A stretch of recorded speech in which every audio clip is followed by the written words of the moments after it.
And he said, and I quote, "I tried taking it apart, then the spring flew off, said, no, that's enough for me." And I said, I wish I was that smart. I wish the first time a spring shot out at me and all the parts went flying at my face like a claymore, I would have been like, maybe this isn't the right business for me to get into. Regrettable things have happened today. One, wearing a sweater because I thought it would be cold out. It's not. Two, the shaving job. I'm just now noticing it in the camera, but it looks horrible. Give it a little bit and we'll grow it back out. This is not about my poor fashion or facial hair choices. This video is going to be about my ever-growing fame and popularity. 2 times in my life have I been recognized by people. One, the first time happened when I was working at a unrelated job, and somebody called and I was talking to him and he recognized me from my voice. So that was pretty freaky, but also pretty cool. So shout outs to that guy. I hope you found LEDs for your Minolta Maxim 9000. Second time was recently, a couple of weeks ago. I went to this like Thursday art festival thing. Some of my friends were there. It was a lot of fun. A guy recognized me from this channel. So he was like, hey, we got to chatting. Super sweet guy. And he's like, hey, I've got a box of stuff. Would you like? And I said to myself, no. But then I said to him, yes. And so I ended up with a box of camera. Do I need more cameras? Yes, I do. I do need more cameras.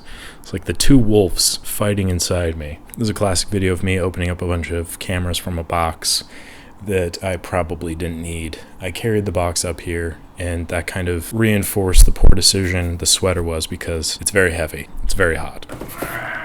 Starting off, Canon SureShot Supreme. I actually think I have one of these. There's kind of something similar. This is a pretty nice little camera. It's a 38-2.8, not the most glamorous start, but we got plenty of other goodies. That was just what I grabbed first. AE1. Just got a full-ass AE1. This is kind of a little dirty, a little dusty, but nothing that can't be fixed. Battery door's broken. The contacts look good. Bottom plate feels a little bit loose. That was very dry. Aperture's a little dry. Needs a new mirror bumper. Light seals could use replacement. Missing a screw on the back. Everything else feels good. So I would say it probably just needs some standard lubrication. A little bit tightening up. Feels a little loose. And then new battery door. Just nothing too crazy there. So cool. Nico mat. Not the Nikkor mat. And not the, I guess this is more of a Nico mat or something like that. Meter seems to work relatively well. These usually work pretty okay. There's a lot of tension on that wind. It feels like there's film in there, but there's not. So I'll clean that up. Slow speeds are working. That's just being a little funky. But that seems to work okay. So these are really solid cameras. I don't talk about them a whole lot, but now that I have one in good condition, I might discuss them. Very interesting, really quality systems. A little bit heavier than I think a lot of people are looking for, but in the realm of like entry-level mechanical SLRs, you can't really get much better than this. Speaking of, K1000. This one is missing some bits, but that's okay. This one is from Hong Kong, so it's a pretty old school one. Overall though,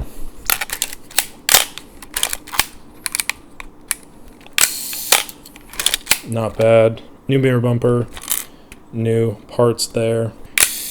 Prism's clean. The galvanometer seems to be okay. Middle of the brackets, that usually just means that there's no power. It's if there's no power and it's like on one end of the brackets or the other, it could be that the galvanometer it's bad or something of that sort. So the fact that it's just sitting in the middle might just need a new battery. It might need a little bit more, but we'll see. There's no battery plate, so it's hard to tell. Got a bag of lenses here. So we'll go through that pretty quickly. I think a lot of these are like kind of off-brand. Yeah, I've got a Quantaray. This looks like smell there. Nikon. It is 35 to 70. Not a bad little third-party lens there. 60 to 300, which I think is the first time I've seen that. This is a Minolta MD mount, ProMaster. Or 28 to 70 this time. This is a Access Tempo, never heard of that. This is a K mount. Let me know in the comments down below if you want me to do a video on identifying different lens mounts, because I always think that that'd be kind of a cool thing. It's just something I know might be cool to share, but I also don't know if that would perform really well. But if you're curious as to how I know all these things, I would be happy to share my information with you. Got a Handymax 2828. This is another Minolta mount. And then an FD mount. This looks like a 28-85. Moving on, we have a Canon A1 with a Canon 50-1.8. Definitely needs some help and some love. Missing a battery door, which is pretty common. Not looking too bad. It just needs a little bit of love, but who doesn't? Random parts, can't go wrong there. These are K1000 parts. He told me about those already, so we're good. Another FD lens. This looks like it is the Vivitar. Ooh, Series 1, 70 to 210, 3.5. Not too many specimens in there, but these things are pretty sweet lenses. It's huge. They're pretty nice if you're into that kind of thing. My old boss was always talking about the Vivitar Series 1s, and he had me convinced that they were like worth a lot of money. And I don't think that they are, but he's just always like, oh, those are good lenses. Another K1000. This one I think is associated to all the parts that are missing there. And he said, and I quote, "I tried taking it apart, then the spring flew off, and I said, no, that's enough for me." And I said, I wish I was that smart. I wish the first time a spring shot out at me and all the parts went flying at my face like a claymore, I would have been like, maybe this isn't the right business for me to get into. But then again, stuff like this happens where I meet just the nicest guy ever. He gives me a bunch of shit for free, and we have a really nice chat. But back into the cameras. Canon A1 program, really clean looking overall. Decent battery door. Vivitar 28-28 lens there. Ooh, Nikon 35-28. These are really good cameras. This one may or may not work. Probably not. 28-80 Yashica. That's actually that's helpful. I'm gonna set that aside. We'll test that out in a little bit, actually. Ooh, I actually think I have something similar to this already. This is a F-mount Tokina 28-200. I love this because I just got rid of a bunch of like my third-party random zoom lenses I've been holding on to for years. So it's nice to know that it was a very short-lived experience. Soligor 80-200 Yashica mount. And then this is a 5-star lens. I doubt that. But 5-star Minolta lens mount, 75-200, whatever. So we have the Minolta Explorer point and shoot. Got a lot of point and shoots in here, so we're just going to kind of run through them real quick. Actually, we'll get to this lens first. This is a ProMaster, I believe, Sigma. Damn, I was close. ProMaster Sigma, same thing. 70-210, and this has the issue that I talked about previously where it starts kind of disintegrating and getting all sticky. So I'll talk about that in greater detail. Point and shoot wise, we have one of these really interesting construction kind of cameras. Weatherproof Fuji HDM. It's very exciting. Have another Nikon. This is a One Touch 35-8. Solid deal there. A Nikon Fun Touch 3. This is a 32mm 4.5 lens. This feels noticeably more hollow. Probably works very not well, if at all. Ooh, got a Canon AF 35mm. I just made a video about this not too long ago. I'll link that down below. If it doesn't work, I know how to take them apart and fix them, so that's kind of cool. Canon Sure Shot 38-8. These are really solid little cameras. Sometimes they work. I think I have one that's very inconsistently working. Canon Sure Shot 80 tele date something blah blah blah blah blah. It's got one of those faces a mother could love. This is a very solid sleeper camera. This is the Minolta Hymatic AF2. I believe the Minolta Hymatics were like some of the first autofocus point and shoot cameras. They are very solid. They are not talked about enough. Definitely do some more testing and make another video out of that. We have a Canon Prima 5. No thoughts on this one, just kind of another point and shoot. And then another Nikon AF 35-8.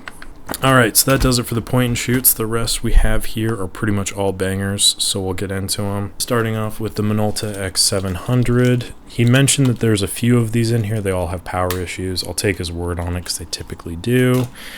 Another Minolta X700. Minolta X370S, which, fun fact, this is the camera that I thought was the same as those Cosina cameras, and it is not. Has a cloth shutter notably, and many other differences that set it apart from that realm of cameras. I don't know how I got my wires crossed. Moving on, Pentax K1000 SE. It has the split prism. This one is also interesting because it is an older model, the metal top model, but it has a very horrific looking prism. So that's pretty fun. It's been a while since I've repaired one of those. And this comes with a Sears lens, which is a K-mount. Very nice. Good little kit there. It's 51.7, so it's even faster than the standard Pentax 50 f2 that came with. Back to the Pentax, we have, this is a model that I've always kind of wanted, but never really wanted to buy. This is the SV. Before they began the Spotmatics, this is a fully mechanical system, and it has a top shutter speed of 1/1000, and notably it has the self-timer on the top here. Famously, these are like some of my favorite cameras just visually. I think this looks really good. I made a series of videos, I think last year, where I was going through my camera collection because I was trying to find the H3 that I had, which was significant because it's the Highland Pentax, meaning that it was imported to the United States by Highland, which is a different company than Honeywell. I think they were bought out by Honeywell at some point, but Highland created like some flashes and some other like electronic equipment. There's a very few number of Highland Pentax cameras, and I had one. I don't know what happened to it. I think I might have loaned it to a friend, and then I don't talk to that friend anymore, so I'm never gonna get it back, but that's okay. I have the SV now, and that's cool, and I'll make a different video on that too. I'm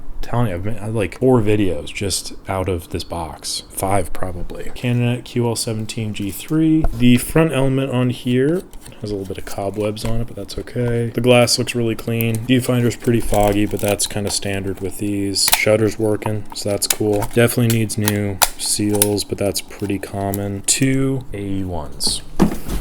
Both have working battery doors by the looks of it. They probably have a host of other issues, notably that's a little dry. That advance feels, oh, this has the advance issue, which I've talked about a few times on this channel, but that basically means the camera's fried.